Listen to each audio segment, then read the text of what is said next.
নমস্কার, আপনারা দেখছেন কলকাতা টিভি ডিজিটাল আর আমি আপনাদের সঙ্গে নিমাই পান্ডা।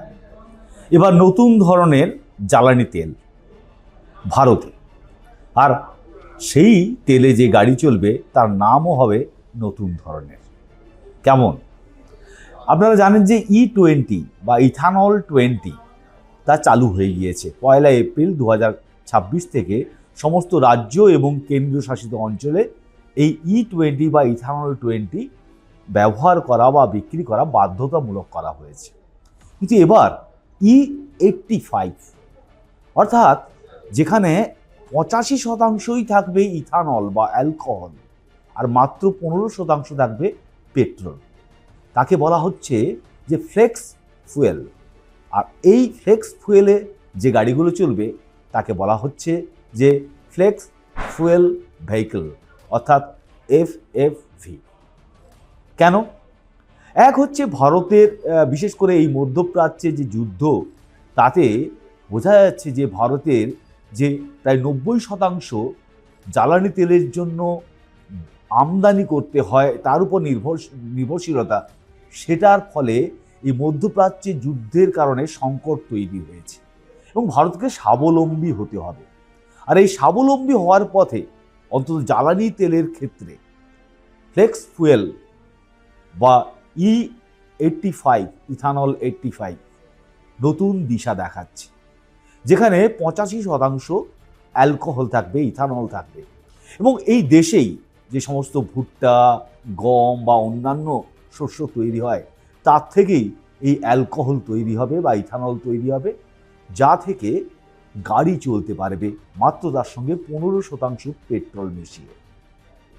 এবং যা দ্য হিন্দু রিপোর্ট অনুযায়ী তারা কেন্দ্রীয় সরকারের একজন শীর্ষ কর্তাকে উদ্ধৃত করেছে, যদিও তার নাম প্রকাশ করেনি। সেখান থেকে বলেছে যে এ বিষয়ে শীঘ্রই একটি বিজ্ঞপ্তি আসতে চলেছে। এবং কেন্দ্র সরকার ইতিমধ্যে E20 চালু করলেও এই E85 চালু করতে গেলে বেশ কিছু পরিবর্তনের দরকার।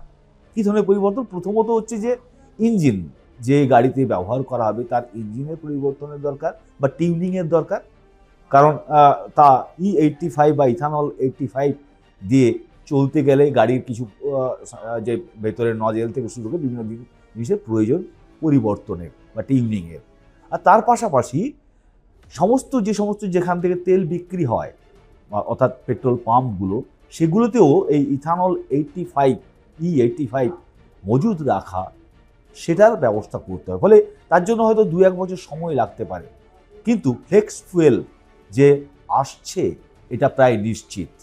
এবং বিভিন্ন অন্যান্য সংবাদ মাধ্যম যারা এই ধরনের যানবাহন নিয়ে যারা খবর করে, তারাও কিন্তু একই কথা বলছে। এবং গত 10 বছর ধরে এ বিষয়ে আলোচনা চলছিল ভারতে ইথানলকে ব্যবহার করে, এবং যে ইথানল দেশেই তৈরি হবে তাকে ব্যবহার করে প্রথমে E20, E5, তারপর E20 এসেছে, E50 আসার কথা হওয়া হচ্ছে, কিন্তু এবারে একেবারে E85। এবং এর ফলে মানে ইতিমধ্যে যেটা আমরা দেখতে পাচ্ছি যে নীতিন গডকরি অর্থাৎ কেন্দ্রীয় সড়ক পরিবহন মন্ত্রী, তিনি দিল্লিতে যে গাড়িটি ব্যবহার করেন, টয়োটা গাড়ি, সেটা E85 দিয়ে চলে। এবং সেখানে তিনি দেখাতেও চান যে একবারে E100-এও কীভাবে গাড়ি চলতে পারে। তো সব মিলিয়ে একটা নতুন দিশা খুলতে চলেছে এই E85। কিন্তু এখানে কিছু অসুবিধের কথাও বলা হচ্ছে, যে প্রথমত যে সমস্ত গাড়িতে টিউনিং করা থাকবে না বা সেই ধরনের ইঞ্জিন এখনও তৈরি হয়নি, সেগুলোতে যদি E85 ব্যবহার করা হয় তাহলে গাড়ির ইঞ্জিন খারাপ হয়ে যেতে পারে এবং সেটা স্টার্ট দিতে অসুবিধা হতে পারে। এছাড়া গাড়ির তার আয়ু সেটা কমে যেতে পারে। কিন্তু সমস্ত কিছু পরিবর্তন হলে তাতে লাভ হবে। এক হচ্ছে যে বিদেশের জ্বালানি তেলের ওপর যে নির্ভরশীলতা সেটা কমবে, এবং যারা এই গম, ভুট্টো যেগুলো থেকে ইথানল তৈরি হয় তার যারা চাষ করেন অর্থাৎ কৃষকরা, তাদের সুবিধে হবে, কারণ তাদের ফসল আরও দামে বিক্রি হবে, এবং যেটা শুধুমাত্র খাদ্যপণ্য হিসেবে নয়, সেটা একেবারে অ্যালকোহল তৈরি করে যানবাহনকে বা জ্বালানি হিসেবে ব্যবহার করা হবে। এবং এক্ষেত্রে E85 সহজদার্য এবং তাতে পলিউশন কম বলেও দাবি করা হচ্ছে। তবে সব মিলিয়ে দেখার বিষয় যে কত তাড়াতাড়ি এই ধরনের বিজ্ঞপ্তি জারি হয় বা কত তাড়াতাড়ি এই E85 বা ফ্লেক্স ফুয়েল ভারতে যানবাহন চলাচলে সাহায্য করে। আরও খবর দেখতে চোখ রাখুন কলকাতা টিভি ডিজিটালে, রাত দিন 7 দিন।